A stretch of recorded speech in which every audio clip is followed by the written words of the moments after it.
Mare, niloloko ako ni Marlon. Nandito ako ngayon sa motel, susugurin ko sila, lintik sila. Tama yan, Mare. Turuan mo ng leksyon. Baragin mo yung mukha ng kabit niya. Mahagder ang babae yan.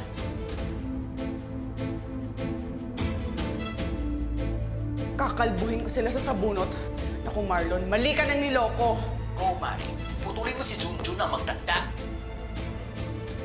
Puputulin ko yung ulo ng kabit niya.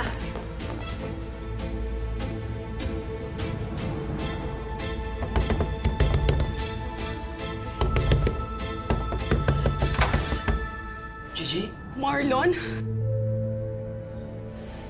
Gigi! Ikaw? Ivan? Ikaw? Hayop ka! Walang hiya kayo! Paano mo nagawa sa amin to, ha? Paano mo nagawa sa amin to, ha?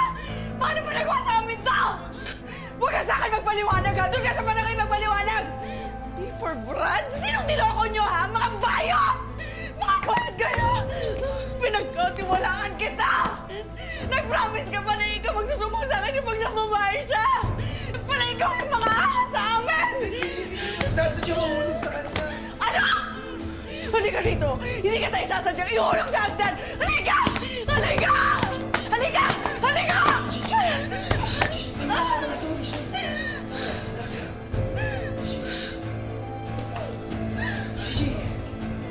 Gigi!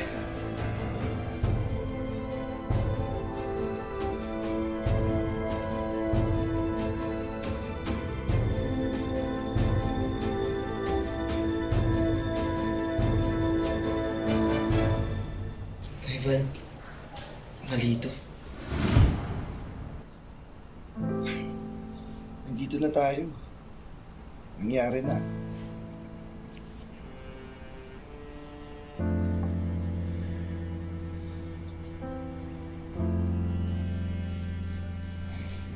Nagkukulan ako eh.